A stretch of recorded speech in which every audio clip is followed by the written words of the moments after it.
क्या भूपेंद्र सिंह हुड्डा के खिलाफ कांग्रेस पार्टी बड़ा एक्शन लेने जा रही है? क्या भूपेंद्र सिंह हुड्डा अब कांग्रेस पार्टी से बाहर होने वाले हैं?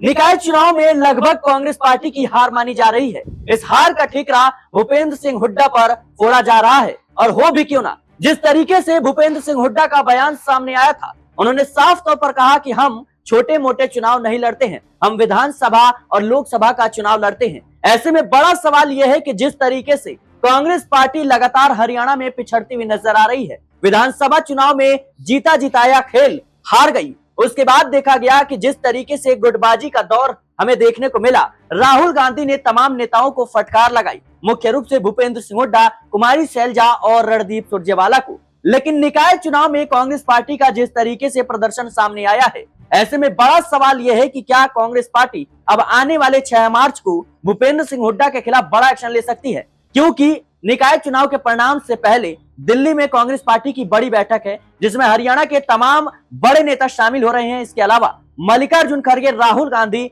और सोनिया गांधी तक, प्रियंका गांधी तक बड़े नेता कहीं ना कहीं शामिल हो रही हैं। ऐसे में बड़ा सवाल यह है कि क्या भूपेंद्र सिंह हुड्डा का पत्ता अब हरियाणा से साफ होने वाला है? क्या भूपेंद्र सिंह हुड्डा जिस तरीके से भारतीय जनता पार्टी को फायदा पहुंचा रही है, जिस तरीके से भारतीय जनता पार्टी के नेताओं से नजदीकियां बढ़ा रही हैं, और जिस तरीके से भारतीय जनता पार्टी के नेता उनके समर्थन में बयानबाजी कर रही हैं, क्या कांग्रेस पार्टी इस चाल को समझ चुकी है? और यही वो बड़ी वजह है कि भूपेंद्र सिंह हुड्डा पर अब खतरे की घंटी मंडराती हुई नजर आ रही है। मेरे साथ इस मुद्दे पर विस्तार से चर्चा करने के लिए नाजमिन मौजूद है। नाजमिन, जिस तरीके से आप हरियाणा की राजनीति को लंबे समय से देख रही हैं, क्या लगता है आपको कि भूपेंद्र सिंह हुड्डा का जो रवैया था कहीं ना कहीं निकाय चुनाव को लेकर के, विधानसभा चुनाव में हारने के बावजूद इस तरह का कहीं ना कहीं बयानबाजी करना क्या दर्शाता है कि कांग्रेस पार्टी इनके खिलाफ बड़ा एक्शन ले सकती है? देखिए, न सिर्फ हरियाणा बल्कि दिल्ली भी कांग्रेस पार्टी चुनाव हारी है, लेकिन दिल्ली से ज्यादा हरियाणा की चर्चा इसलिए हो रही है क्योंकि हरियाणा में कांग्रेस के अंदर ही गुट देखने को मिले। जहां एक तरफ रणदीप सिंह सुरजेवाला और कुमारी सैलजा का गुट देखने को मिला,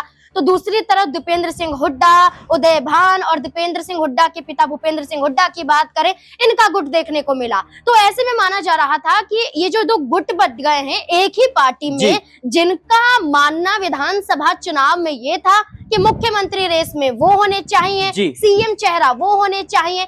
इस आपसी टकरार के बीच में कांग्रेस पार्टी सत्ता में आने से चूक जाती है और भूपेंद्र सिंह हुड्डा पर इसका ठीकरा फोड़ा जाता है, क्योंकि कुमारी सैलजा उस वक्त ये कहती है कि लगभग 2 साल से अधिक का समय हो गया है, मैंने भूपेंद्र सिंह हुड्डा से कोई बातचीत नहीं की है, या खुद भूपेंद्र सिंह हुड्डा ने आकर बातचीत नहीं की है। यानी कि ये बताने की कोशिश की जा रही थी कि आपसी तालमेल कांग्रेस पार्टी में नहीं है। जब आपसी तालमेल ही नहीं है तो आप विधानसभा का चुनाव क्या जीतते? देखिए, किसानों का मुद्दा बड़ा मुद्दा था, पहलवानों का मुद्दा बड़ा मुद्दा था। इन मुद्दों के तहत बीजेपी को हराने के लिए कांग्रेस पार्टी तैयार थी और उनका दावा था कि इन्हीं मुद्दों के आधार पर हरियाणा में कांग्रेस पार्टी, लेकिन भारतीय जनता पार्टी हरियाणा में जिस तरीके से कांग्रेस पार्टी का प्रदर्शन रहा, ऐसा माना जा रहा था कि कांग्रेस सत्ता में वापसी कर सकती है। और कहीं ना कहीं भूपेंद्र सिंह हुड्डा जिस तरीके से हरियाणा विधानसभा चुनाव के दौरान अलग थलग नजर आए और गुटबाजी का दौर जो हमें कांग्रेस पार्टी में देखने को मिला, यही वो बड़ी वजह है कि कांग्रेस पार्टी विधानसभा का चुनाव हार गई।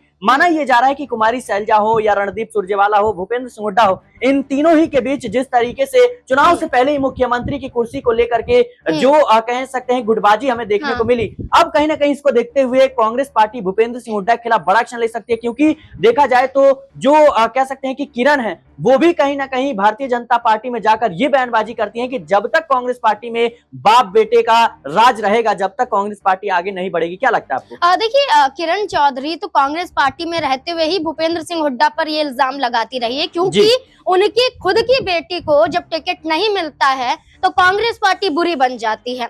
लेकिन बीजेपी में जाके राज्यसभा सांसद वो खुद और बेटी कैबिनेट में मंत्री बन जाती है, तो भारतीय जनता पार्टी सबके बारे में सोचती है। लेकिन भूपेंद्र सिंह हुड्डा के बारे में आप सोचिए कि भूपेंद्र सिंह हुड्डा कांग्रेस पार्टी में लंबे समय से हैं और भूपेंद्र सिंह हुड्डा खुद ये कहते हैं कि मरते दम तक कांग्रेस पार्टी का साथ नहीं छोड़ेंगे, जब तक है तब तक कांग्रेस के हैं, ये खुद भूपेंद्र सिंह हुड्डा कहते हैं। और कुमारी सैलजा भी कहती है कि उनके खून में गद्दारी नहीं है, उनके पिता भी कांग्रेस के होके खत्म हो गए। और कुमारी सैलजा भी ये कहती हैं कि मैं भी कांग्रेस का होकर ही खत्म होंगी, यानी कि कांग्रेस से अलग नहीं जाऊंगी। तो आप मान सकते हैं कि कांग्रेस पार्टी में भूपेंद्र सिंह हुड्डा, कुमारी सैलजा जैसे ये बड़े चेहरे हैं। लेकिन नाज़रीन, सवाल तो ये है ना कि जब कांग्रेस पार्टी बचेगी तब तो आप कांग्रेस पार्टी में रहोगे, क्योंकि जिस तरीके से निकाय चुनाव को लेकर के जो भूपेंद्र सिंह हुड्डा का बयान सामने आया, उन्होंने कहा कि हम छोटे मोटे चुनाव नहीं लड़ते हैं, हम कह सकते हैं कि लोकसभा और विधानसभा का चुनाव लड़ते हैं। क्या लगता है आपको, एक तरफ केंद्र की सत्ता में भारतीय जनता पार्टी, विधानसभा में भी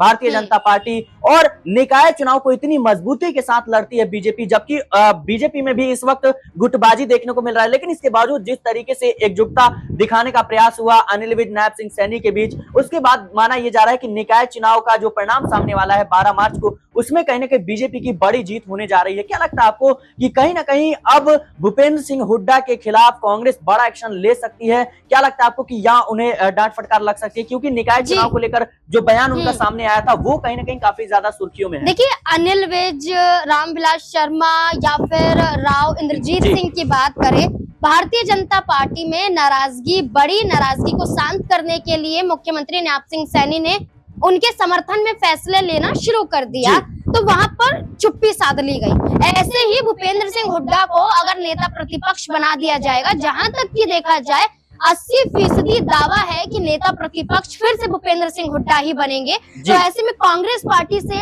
अलग भूपेंद्र सिंह हुड्डा राह अपनाने वाले नहीं है। देखिए, इसका सबसे बड़ा कारण ये भी है कि दीपेंद्र सिंह हुड्डा, उनके बेटे अभी युवा हैं, राज्यसभा सांसद रह चुके हैं, अब लोकसभा का चुनाव जीता है, इससे पहले भी लोकसभा का चुनाव वो जीत चुके हैं।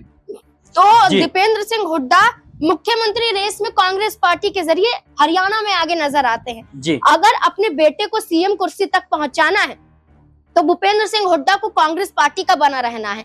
अगर वो खुद चाहते हैं कि ना ही उन्हें दीपेंद्र सिंह हुड्डा के करियर को लेकर कोई चिंता है और ना ही कांग्रेस पार्टी में उनका कद बढ़ रहा है, यानी कि नेता प्रतिपक्ष नहीं बनाए जाते हैं, तो देखिए 6 मार्च की तारीख एक बड़ी तारीख मानी जा रही है, क्योंकि दिल्ली में कांग्रेस पार्टी हाईकमान द्वारा एक बड़ी बैठक प्रभारी ने बुलाई है। प्रभारी बीके हरिप्रसाद ने बैठक बुलाई है, जिसमें तमाम विधायक शामिल होंगे, दिल्ली पहुंचेंगे, इसमें भूपेंद्र सिंह हुड्डा भी होंगे। तो ऐसे में भूपेंद्र सिंह हुड्डा के नेता प्रतिपक्ष बनने पर 6 मार्च को फैसला हो गया, तो जितनी भी नाराजगी थी वो खत्म हो जाएगी। लेकिन 6 मार्च को भूपेंद्र सिंह हुड्डा को नेता प्रतिपक्ष नहीं बनाया गया, तो जितनी बातें आप कह रहे हैं वो बातें कहीं ना कहीं सच भी हो सकती है। क्योंकि मोहन लाल बड़ोली की बात करें, जो भारतीय जनता पार्टी के प्रदेश अध्यक्ष हैं, उन्होंने खुद भूपेंद्र सिंह हुड्डा को एक बड़ा ऑफर दिया है कि बीजेपी में आ जाइए। किरण चौधरी की बात करें, वो ये कहती हैं कि बीजेपी के लिए तो भूपेंद्र सिंह हुड्डा न जाने कब से काम कर रहे हैं, बस सामने नहीं बताते हैं। इसके अलावा अगर देखें तो प्रधानमंत्री नरेंद्र मोदी से मुलाकात करते हुए सुनील जाखड़ के पोते की शादी में नजर आते हैं। उस दौरान तारीफ भी होती है भूपेंद्र सिंह हुड्डा की प्रधानमंत्री द्वारा।